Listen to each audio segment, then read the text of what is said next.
Eu cresci na Europa e a Segunda Guerra Mundial me pegou quando eu tinha entre 7 e 10 anos e percebi como poucos dos adultos que conhecia eram capazes de suportar as tragédias que a guerra lhes impôs. Quão poucos deles poderiam sequer se assemelhar a uma vida normal, contente, satisfeita e feliz, uma vez que seu trabalho, seu lar e sua segurança foram destruídos pela guerra. Então fiquei interessado em entender o que contribuía para uma vida que valia a pena ser vivida.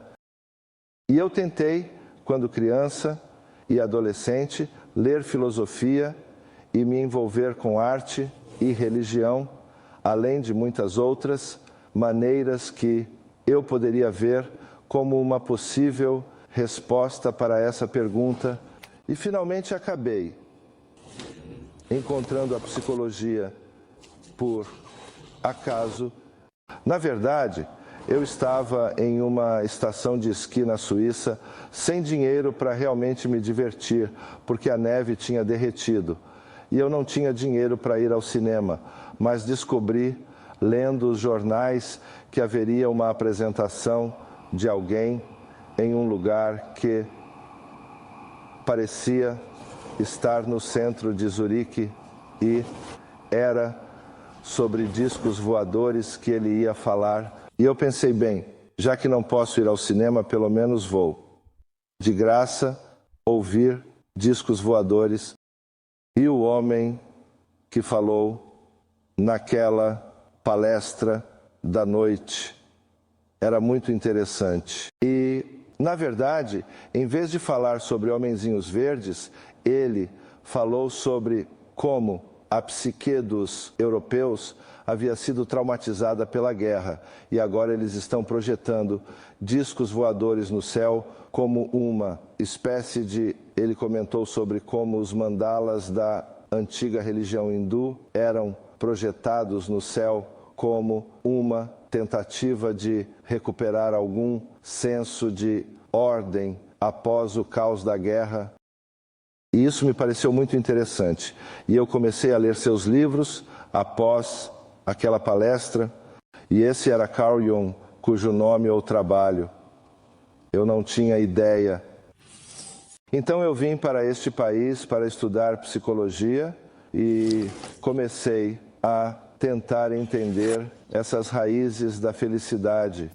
Este é um resultado típico que muitas pessoas apresentaram e há muitas variações sobre isso, mas isso, por exemplo, mostra que cerca de 30% das pessoas entrevistadas nos Estados Unidos, desde 1956, dizem que suas vidas são muito felizes. E isso não mudou nada enquanto a renda pessoal, em uma escala que foi mantida constante para acomodar a inflação, mais do que dobrou, quase triplicou nesse período. Mas você encontra essencialmente os mesmos resultados que, após um certo ponto básico, poucos milhares de dólares acima da pobreza, os aumentos no bem-estar material não parecem afetar o quão felizes as pessoas são. E, de fato, você pode perceber que a falta de recursos básicos, recursos materiais, contribui para a infelicidade, mas o aumento dos recursos materiais não aumenta a felicidade. Então, minha pesquisa tem se concentrado mais em, após descobrir essas coisas que realmente correspondiam à minha própria experiência, tentar entender agora onde, na vida cotidiana, em nossa experiência normal, nos sentimos realmente felizes. E, para começar esses estudos, há cerca de 40 anos, comecei a observar pessoas criativas, primeiro, artistas depois, cientistas e assim por diante, tentando entender o que as fazia sentir que valia a pena essencialmente passar a vida fazendo coisas para as quais muitos deles não esperavam nem fama, nem fortuna, mas que tornavam suas vidas significativas e dignas de serem vividas. Este foi um dos principais compositores da música americana na década de 70 e a entrevista tinha 40 páginas. Este pequeno trecho é um resumo ótimo do que ele estava dizendo durante a entrevista e descreve como ele se sente quando a composição está indo bem. E ele começa descrevendo isso como um estado de êxtase. Agora, êxtase, em grego, significava simplesmente estar ao lado de algo e então se tornou essencialmente uma analogia para um estado mental onde você sente que não está realizando suas rotinas cotidianas. Então, o êxtase é essencialmente um passo para uma realidade alternativa. E é interessante se você pensar sobre isso como quando pensamos nas civilizações que admiramos como sendo os píncaros da realização humana, seja a China, a Grécia, a civilização hindu, os maias ou os egípcios. O que sabemos sobre elas diz respeito realmente às suas êxtases e não à sua vida cotidiana. Sabemos dos templos que eles construíram para que as pessoas pudessem vir experimentar uma realidade diferente. Nós sabemos sobre os circos, arenas portuárias, teatros. Estas são as ruínas de civilizações. E são os lugares onde as pessoas iam para experimentar a vida de uma forma mais concentrada e mais ordenada. Agora, este homem não precisa ir a um lugar como este, que também é este lugar, esta arena, que é construída como um anfiteatro grego. É um lugar para êxtase também. Estamos participando de uma realidade que é diferente daquela da vida cotidiana a qual estamos acostumados.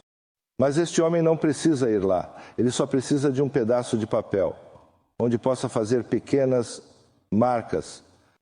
E enquanto ele faz isso, pode imaginar sons que não existiam antes naquela combinação particular.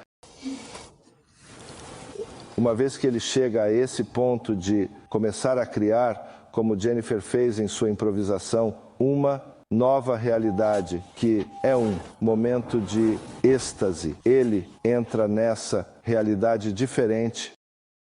Agora, ele também diz que essa é uma experiência tão intensa que parece quase como se ele não existisse. E isso soa como uma espécie de exagero romântico, mas, na verdade, nosso sistema nervoso é incapaz de processar mais do que cerca de 110 bits de informação por segundo. Para me ouvir e entender o que estou dizendo, você precisa processar 60 bits por segundo. Você não pode ouvir mais de 2 pessoas. Você não pode entender mais de 2 pessoas falando bem quando você está realmente envolvido nesse processo completamente envolvente de criar algo novo, como este homem faz. Ele não tem atenção suficiente sobrando para monitorar como seu corpo se sente ou seus problemas em casa. Ele não consegue nem sentir que está com fome ou cansado. Seu corpo desaparece, sua identidade desaparece de sua consciência, porque ele não tem atenção suficiente, como nenhum de nós tem, para realmente fazer bem, algo que requer muita concentração e, ao mesmo tempo, sentir que ele existe. Assim, a existência fica temporariamente suspensa. E ele diz que sua mão parece estar se movendo sozinha Agora, eu poderia olhar para minha mão por 2 semanas e não sentir nenhuma admiração ou espanto, porque não consigo compor. Então, o que ele não está te dizendo aqui, mas em outras partes da entrevista, é que, obviamente, esse processo automático e espontâneo que ele está descrevendo só pode acontecer com alguém que está muito bem treinado e que desenvolveu técnica e nisso se tornou uma espécie de um truísmo. E o estudo da criatividade é que você não pode criar nada com menos de 10 anos de imersão em conhecimento técnico em um campo específico, seja matemática ou música, leva esse tempo para ser capaz de começar a mudar algo de uma maneira que seja melhor do que o que estava lá antes. Agora, quando isso acontece, ele diz, a música simplesmente flui. E porque todas essas pessoas que comecei a entrevistar, esta foi uma entrevista que tem mais de 30 anos. Muitas das pessoas descrevem isso como um fluxo espontâneo, que eu chamo de experiência de fluxo. E isso acontece em diferentes âmbitos. Por exemplo, um poeta descreve isso desta forma. Isto é de um aluno meu que entrevistou alguns dos principais escritores e poetas nos Estados Unidos e descreve a mesma sensação natural que você sente neste estado estático. Este poeta a descreve como abrir uma porta que flutua no céu. Descrição muito semelhante à que Albert Einstein deu sobre como ele imaginava as forças da relatividade quando estava lutando para entender como funcionava. Mas isso acontece em outras atividades. Por exemplo, esta é outra aluna minha, Susan Jackson, da Austrália, que trabalhou com alguns dos principais atletas do mundo. Você vê nesta descrição de um patinador olímpico a mesma descrição da fenomenologia do estado interior? Você não acha que isso acontece automaticamente? Você se funde com a música e assim por diante. Isso acontece também, na verdade, no livro mais recente que escrevi, chamado Good Business, onde entrevistei alguns dos CEOs que foram indicados por seus pares como sendo tanto muito bem-sucedidos, quanto muito éticos, muito socialmente responsáveis. Você vê que essas pessoas definem sucesso como algo que ajuda os outros e, ao mesmo tempo, faz você se sentir feliz enquanto está trabalhando nisso. E como todos esses CEOs bem-sucedidos e responsáveis dizem, você não pode ter apenas uma dessas coisas para ser bem-sucedido. Se você quer um trabalho significativo e bem-sucedido, Anita Roddick é mais uma dessas CEOs que entrevistamos. Ela é a fundadora da Body Shop, a marca de cosméticos naturais. É uma espécie de paixão que vem de fazer o melhor e ter fluidez enquanto você está trabalhando.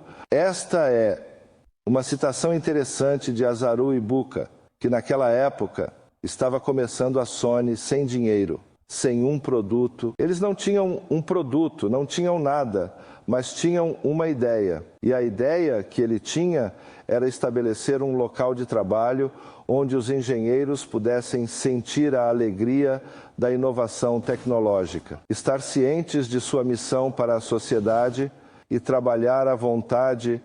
Eu não poderia melhorar isso como um bom exemplo de como o fluxo entra no ambiente de trabalho.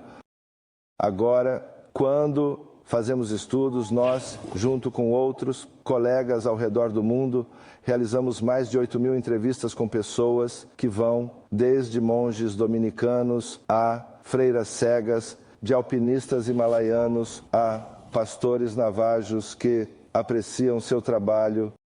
E independentemente da cultura, da educação ou de qualquer outra coisa, existem essas 7 condições que parecem estar presentes quando uma pessoa está em fluxo.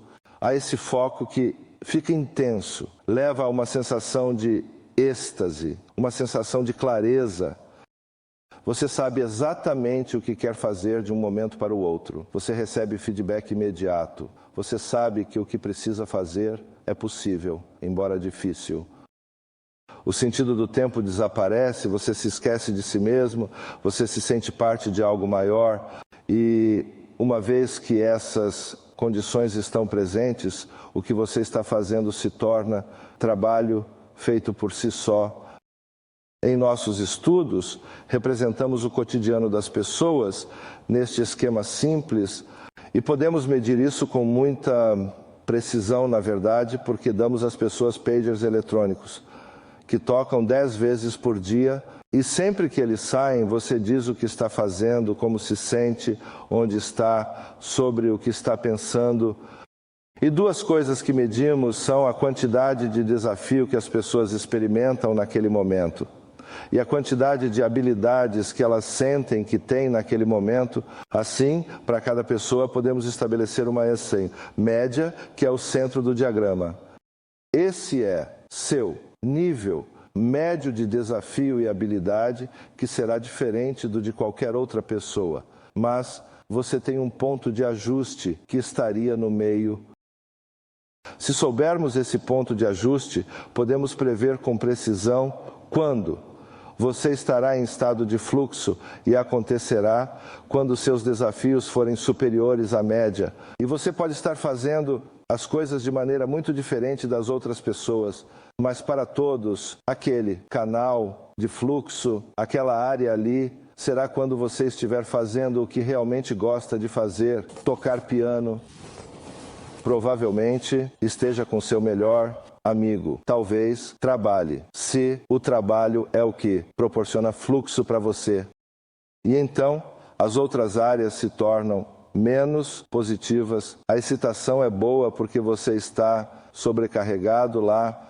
Suas habilidades não estão tão altas quanto deveriam, mas você pode entrar em estado de fluxo facilmente, apenas desenvolvendo um pouco mais de habilidade. Assim, a excitação é a área onde a maioria das pessoas aprende, porque é onde elas são empurradas para além de sua zona de conforto e, para voltar ao fluxo, desenvolvem habilidades mais elevadas.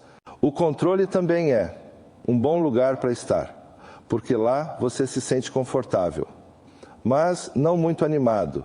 Não é mais muito desafiador e, se você quiser entrar em fluxo a partir do controle, precisa aumentar os desafios. Portanto, essas 2 são áreas ideais e complementares, das quais é fácil fluir. As outras combinações de desafio e habilidade tornam-se menos boas. O relaxamento é bom, você ainda se sente bem. O tédio começa a ser muito aversivo e a apatia se torna muito negativa. Você não sente que está fazendo nada, não usa suas habilidades, não há desafio. Infelizmente, a experiência de muitas pessoas está na apatia, o maior contribuinte único. Para essa experiência é assistir televisão. O próximo é estar sentado no banheiro e então, mesmo que às vezes assistir televisão seja cerca de 7% a 8% do tempo em fluxo, isso acontece quando você escolhe um programa que realmente deseja assistir e recebe feedback dele. Então, a questão que estamos tentando abordar, e estou muito além do tempo, é como colocar cada vez mais a vida cotidiana nesse canal de fluxo. E esse é o tipo de desafio que estamos tentando entender. E alguns de vocês sabem como fazer isso espontaneamente, sem conselho. Mas, infelizmente, muitas pessoas não sabem. E é isso que nosso mandato é, de certa forma, fazer. Ok, obrigado.